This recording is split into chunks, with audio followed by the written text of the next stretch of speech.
안녕하세요. 서평 쓰는 남자입니다. 제임스 스미스의 하나님 나라를 상상하라 소리로 듣는 서평입니다. 독자 여러분은 상상 혹은 상상력이라는 말을 들었을 때 어떤 이미지가 가장 먼저 떠오르시나요? 저는 임의성, 비현실성, 허구성, 윤리적인 기준하고는 별 상관이 없는 것, 따라서 신앙하고도 별 관련이 없는 것 등등이 먼저 떠오릅니다. 그래서 사실 제임스 스미스의 하나님 나라를 상상하를 손에 집었을 때 들었던 생각은, 저도 그렇지만 아마 그냥 책 제목만 보신 여러분들은 상상이라 무슨 얘기를 할까 라는 생각을 하셨지 않을까 싶습니다. 그런데 놀랍게도 제임스 스미스는 현대에 걸출한 인문학자 2명, 즉 모리스 메를로 퐁티와 피에르 부르디웨, 이 2명의 학자들의 저작들 속에 깊숙이 들어가서 그들이 하는 얘기를 풀어내면서 상상이 우리가 무언가를 인식하는 데 얼마나 근본적이며 기본적인 요소인지를 보여줍니다. 즉, 우리가 상상이라는 단어를 들었을 때 떠올리게 되는 임의성이나 비현실성, 허구성, 윤리적 기준과 별 관계없음, 그리고 마지막으로 신앙과도 별 관계없는 것 같아 보이는 등등의 대중적 이미지들을 보기 좋게 무너뜨리는 것입니다. 더 나아가서 스미스는 이 책에서 왜 상상이 신앙인들이 신앙적 가치를 가지고 살아가는 데 필수적인지, 그리고 상상이 어떻게 우리의 욕망과 우리가 숭배하는 것들에 선행하는지에 대해서도 말하고 있습니다. 기독교인의 정체성과 가치관 형성을 연구하는 학자로서 저는 스미스의 책에서 가능하면 복잡한 철학 이론을 언급하는 것을 피하면서 예수를 따르는 제자가 되어가는 길에 도움이 될 만한 통찰들을 보게 됐습니다. 그런 통찰들을 3가지 정도로 정리해서 책의 내용을 요약하면서 나눠볼까 합니다. 첫 번째, 상상은 우리의 가치관 형성에 필수적이다. 일단 무엇보다도 스미스가 이 책에서 말하는 상상이 어떤 것인지를 알아야 합니다. 스미스는 책 전체를 통해서 자신이 이해하는 상상이란 무엇인지에 대해서 자세하게 설명합니다. 스미스가 말하는 상상이란 우리가 우리의 의식 속에서 이해하는 것들보다는 무의식적으로 이해하고 있는 것들에 더 깊이 영향을 끼치는 우리 존재의 한 부분으로서, 마치 우리가 가진 이성이 비록 우리 몸을 구성하는 기관은 아님에도 불구하고 여전히 우리 존재의 한 부분이듯이, 그러한 무의식적인 이해가 우리 삶의 이야기들 속에서 우리가 몸으로 경험한 것들을 통해서 습득되게 만드는 데 중추적인 역할을 감당하는 부분입니다. 다시 좀 더 간단하게 반복하자면, 스미스는 유명한 철학자 폴 리퀘르의 말을 빌려서 상상은 우리가 경험하는 현실과 그런 현실을 통해서 우리 안에 형성되는 가치관 사이에서 중재자 역할을 감당한다고 말합니다. 이렇게만 얘기하면 잘 이해가 되지 않지요? 구체적인 예를 들어보겠습니다. 특히 상상이 어떻게 우리의 무의식적인 이해에 영향을 끼치는지에 관해서입니다. 그 예는 스미스가 가족들과 코스트코에 방문한 경험을 바탕으로 합니다. 스미스는 최근 몇 년 사이에 건강한 식습관과 지역 농장에서 재배되는 과일과 야채 사 먹기 등과 같이 음식과 환경이 자본에 잠식당하는 흐름에서 탈출하려는 시도에 관심이 있었다고 말합니다. 특별히 저명한 농부이자 문명 비평가인 웬델 베리의 저작들에 깊이 동의하게 되었다고 말합니다. 하지만 어느 날 코스트코의 푸드코트에서 웬델 베리의 책을 읽고 있는 자신의 모습을 보면서 자신이 지적이고 의식적인 차원에서 이해하고 있는 것들은 코스트코의 푸드코트를 정말 싫어하고 거부하도록 이끄는 반면, 자신은 무의식적으로 코스트코의 푸드코트에서 인스턴트 식품들을 즐기고 있었다는 것입니다. 비록 스미스가 의식적으로는 코스트코의 푸드코트를 반대하면서도 무의식적으로는 그렇게 하지 못했다는 것은 스미스의 의식적인 이해와 무의식적인 이해 사이에 간극이 있었을 뿐 아니라, 즉 스미스가 말하고 생각하며 믿는다고 말하는 것과 실제로 믿는 것 사이에 간극이 있었을 뿐만 아니라, 더 나아가서 그가 바라고 원한다고 말하고 생각하는 것들과 그가 정말로 바라고 원하는 것들 사이에도 간극이 있었다는 말입니다. 이런 스미스의 깨달음은 일단 학교에서 배우는 것들의 한계를 보여줍니다. 왜냐하면 대부분의 배움은 인지적인 차원에서만 이루어질 뿐 무의식적인 차원의 배움까지는 들어가지 못하기 때문입니다. 또한 교회에서 우리가 배우는 것들, 교리교육이나 설교 등에 대해서도 다시 한번 재고하게 만들어줍니다. 하나님 나라의 배움은 우리가 정말로 무의식적으로 믿고 있는 것들, 즉 우리가 가지고 있는 진짜 가치관을 변혁하는 교육이어야 하는데, 그러한 무의식적 가치관의 변혁은 오직 우리가 상상하는 것들의 변혁을 통해서만 일어나기 때문에 스미스의 책 제목인 하나님 나라를 상상하라가 굉장히 시급한 문제로 다가오게 되는 것입니다. 그러면 왜 상상일까요? 스미스가 거기에 대해서 시원하게 대답해주는 부분을 인용하겠습니다. 왜냐하면 내가 이 세상을 이러이러한 곳으로, 저러저러한 환경을 가진 곳으로 그려내게 되면 그 이후에 나는 그런 그림에 따라서 올바른 삶에 대한 그림을 가지게 되고, 그에 따라서 내가 해야 할 의무들과 책임들이 무엇인지도 떠올리게 되기 때문입니다. 즉 서평 초반부에서 우리가 상상이라는 단어를 들었을 때 떠올리게 되는 임의성이나 비현실성과는 달리 우리는 누구나 세상을 이해하는 데 있어서 상상하는 능력에 빚을 지고 있다는 것입니다. 우리의 상상이 임의적인 면이 있으면서도 임의적이지 않은 것은, 사실 우리의 상상은 많은 부분 우리가 살아가는 문화가 세상을 상상하는 방식, 그리고 거기에 따라서 윤리적인 삶을 상정하는 방식에 크게 영향을 받기 때문입니다.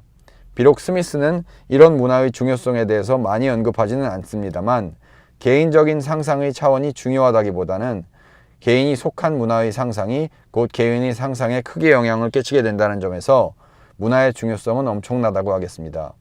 그리고 이런 상상은 자연스럽게 우리가 바라고 갈망하는 것들, 더 나아가 우리가 우리의 삶을 살아가는 윤리적인 비전에도 영향을 끼치게 된다는 것입니다. 그렇게 스미스는 우리의 상상은 우리의 욕망에 앞선다고까지 말하는 것입니다.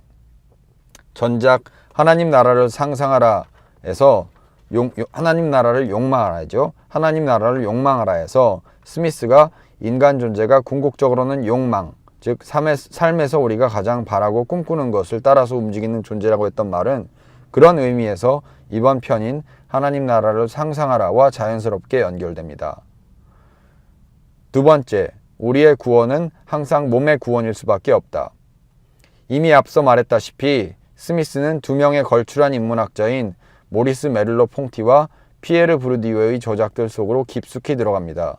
그리고 그렇게 하는 까닭은 상상이 우리의 가치관 형성에 가지고 있는 중요성을 설득력 있게 전달하기 위해서입니다.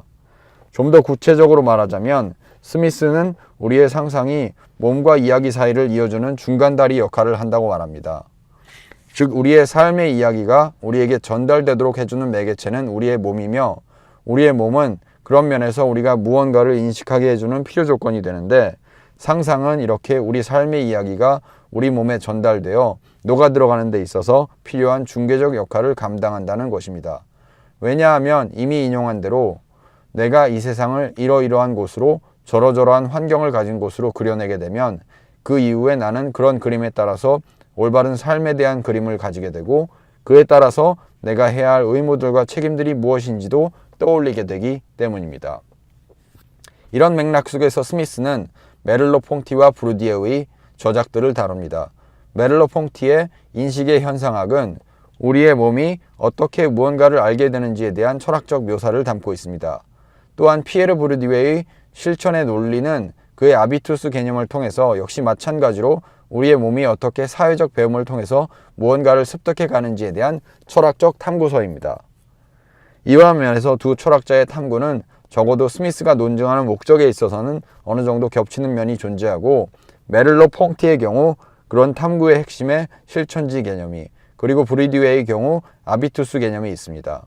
스미스에 따르면 실천지란 우리 몸의 운동 경험은 세상과 객체를 인식하는 방식을 제공하게 되는데, 그러한 인식 방식 자체를 가리킨다고 말합니다.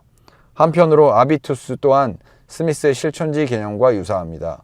왜냐하면 아비투스란 우리 몸이 우리 삶의 이야기를 통해서 펼쳐지는 사회적 경험을 습득하면서 얻게 되는 인식의 틀을 가리키기 때문입니다. 두 개념 사이에 어떤 유사성이나 차이가 존재하는지, 그리고 메를로 퐁티와 브루디에가 각각 어떤 문제의식을 가지고 각각의 개념을 창안했는지에 대해서는 이 서평이 다루고자 하는 범위를 벗어나기에 자세하게 설명하지 않고자 합니다.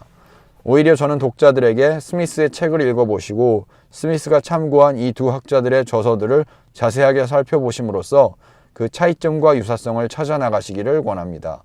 중요한 것은 스미스가 주장하는 몸의 암과 습관의 형성에 관한 한 두 개념 모두 스미스의 주장을 지지한다는 것입니다. 이런 면을 설명해 줄 수 있는 또 다른 예로 영화 킹스 스피치를 들도록 하겠습니다. 킹스 스피치의 주인공은 공공연설에 능해야 하는 영국의 왕 조지 6세가 말더듬이라는 것에서 시작됩니다. 조지 6세의 부인인 엘리자베스는 이 문제를 해결하기 위해서 도움이 될 만한 사람들을 고용하는데 그들 중에는 조지 6세의 문제를 단순히 생물학적인 문제로 생각해서 문제 해결을 위해서 조지 6세에게 혀 연습을 시키고 또 다른 다양한 몸의 연습을 시키지만 허사로 돌아갑니다. 또 다른 이들은 조지 6세의 문제를 의지의 문제로 생각하고 용기를 내서 의지를 가지면 말더듬이 문제가 고쳐질 거라고 다그치지만 역시 허사임이 드러납니다. 이런 가운데 엘리자베스는 조지 6세의 언어치료사로 리오넬 로그를 고용하고 로그는 이전의 두 가지 접근법과는 다르게 조지 6세의 과거 이야기를 물어보기 시작합니다. 즉 조지 6세의 삶의 이야기에서 답을 찾으려고 하는 것입니다. 조지 6세는 처음에는 왜 리오넬이 자신의 말더듬이 컴플렉스를 고치는 대신 쓸데없이 자신의 과거 이야기를 들추려고 하는지에 대해서 이해하지 못하지만 리오넬은 조지 6세의 말더듬이 컴플렉스가 정확하게 그의 과거 삶의 이야기가 그의 몸에 녹아들게 된 결과임을 인식하고 있었기 때문에 거기에 아랑곳하지 않고 조지 6세의 과거 이야기로 더 깊이 들어갑니다. 그러면서 조지 6세의 어린 시절에 그의 아버지가 그의 형에게 그의 말더듬이 습관을 놀리라고 했던 것을 알게 됩니다. 아버지의 의도는 조지 6세가 형에게 놀림을 받으면 말더듬이 습관을 고치지 않을까 했던 것이었습니다만 습관은 그런 식으로 간단히 고쳐지지 않습니다. 아울러 조지 6세는 어린 시절 자신을 돌보아 주었던 보모가 자신의 형을 편애했던 경험을 다시 떠올리며 이야기합니다. 리오넬이 이렇게 조지 6세의 삶의 이야기를 듣고자 했던 까닭은 조지 6세가 말더듬이 습관을 고칠 수 있는 유일한 길은 그가 자신의 과거 삶의 이야기를 완전히 다른 관점에서 다시 이해하는 것뿐이라는 것을 리오넬이 알고 있었기 때문이었습니다. 그리고 자신의 삶의 이야기를 이전과는 다르게 이해하게 되면서 신기하게도 그리고 스미스의 관점에서 보면 당연하게도 조지 6세의 말더듬이 습관은 사라지게 됩니다. 이 이야기는 스미스의 논점을 정확하게 증명하는 동시에 서평자인 저에게 우리의 구원이 왜 몸의 구원일 수밖에 없는지에 대해서 깨닫게 해주었습니다. 스미스가 말하는 것들을 조금 확장해서 생각하면 우리의 가치관, 즉 우리가 말로 믿는다고 고백하는 것이 아닌 우리가 무의식적인 차원에서 믿고 붙잡고 있는 것들은 항상 우리의 삶의 이야기를 통해서 우리의 몸에 녹아들어가게 됩니다.